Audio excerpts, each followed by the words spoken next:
Have you ever visited a foreign country and felt completely out of your comfort zone? If so, you may have suffered from culture shock.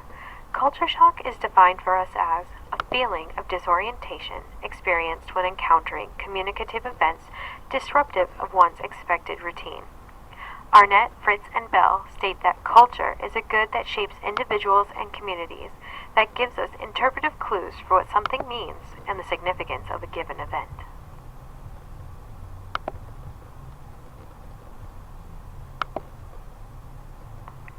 Since culture is what shapes our routines and beliefs, when we encounter a culture that maintains practices and beliefs different from our own, we can struggle to acclimate to these new routines, which can impact our ability to create relationships and fit in.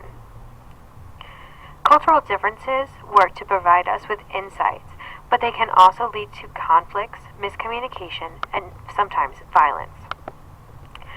Sometimes the struggles that we face in acclimating can be seemingly small routines that we take for granted.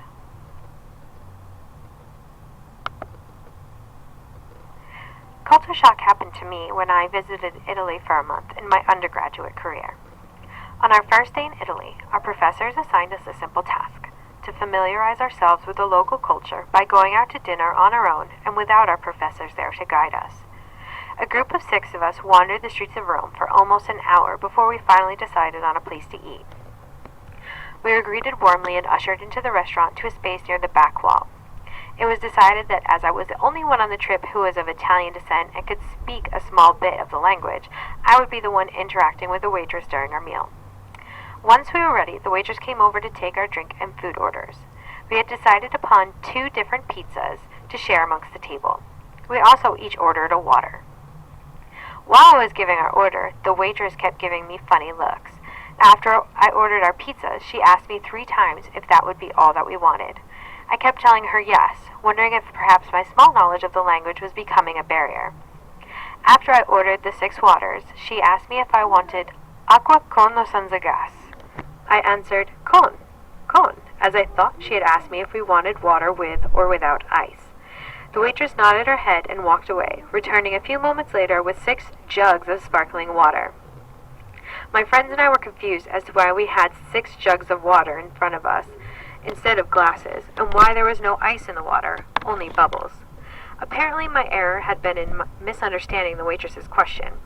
She had not asked if we'd wanted ice, but had asked rather if we wanted water with or without bubbles. Our confusion deepened even more when the waitress returned with 2 personal-sized pizzas for all 6 of us college students to share. We ended up having to order a few more pizzas, while struggling to imbibe all of the sparkling water we had ordered.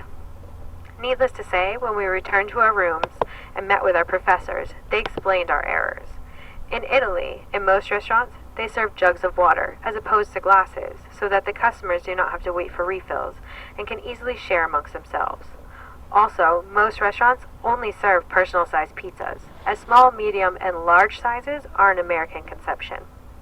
Needless to say, not only had there been a language barrier during dinner with the ice and the bubble water, there had also been a cultural barrier with how food is served in restaurants outside of the United States. Arnett, Fritz, and Bell tell us that one usually views communicative actions of one's own culture as an unreflective norm, as the right way of life. This is what happened to my friends and I in our Italian adventures. Being used to going into an Italian restaurant and ordering pizzas to share at the table was an ingrained habit that was presumed to be the same in an actual Italian restaurant. The same issue can be said for Ren McCormick, a character from the film Footloose. Ren was born and raised in Chicago and grew up in a culture where rock and roll music, dancing, and freedom of expression were valued goods.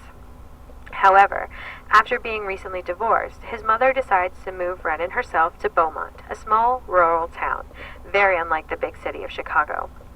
Even though the 2 cities are in the same country and the same region of the same country, the cultures are vastly different. Ren has a difficult time fitting in and is often made to feel like an outcast by the townspeople. Ren suffers even further from culture shock when he learns that in Beaumont, rock and roll music and dancing are illegal. Watch the clip here. What's the deal with the preacher's daughter? Huh? She worth all that attitude? Hey, back in the day, she used to be good at two-shooter. Now she front like she's something head raised. Be wearing the jeans all tight and everything. Man, you can put a quarter in that girl's back pocket and tell it's head or tails. Why? You're trying to knock boots with her, aren't you? Nah. Yes, you are. Nah. He is. I'm just curious. I ain't trying to take her bar and dancing. Well, that'd be pretty hard, being that that's against the law. Public dancing is against the law if you're under 18 in Beaumont. Shut up. Wait. Jump back. Are you kidding me? Dancing is against the law. Yeah, man, look, we got laws up the poop shoot around here. You know, I can't even bring a bandana to school because they think I'm in a gang. If my face gets all sweaty, I gotta use the back of my hand. Now, let me tell you something. This country was built on bandanas. So, you're telling me Beaumont High doesn't have a prom? Well, you know, they got the fall ball, right? Okay, so all the churches get together, put it on, the whole town shows up, and everybody's eyes are on you to make sure you're dancing at least 6 inches away from your girl. Hey, you gotta add another 2 inches for me, though. And for one song, they make you dance with your mother.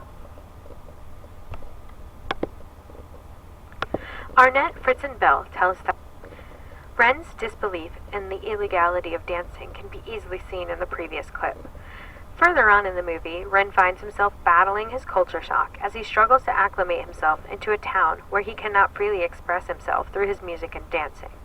Eventually, Ren decides to make a change in Beaumont and shows the town that dancing is not evil. As Arnett, Fritz, and Bell explain, at times, life makes us change our commitments to the routine, finding intercultural transitions in our own small towns. This is exactly what Ren does when he provides his own personal insights into Beaumont's culture and changes it for the better.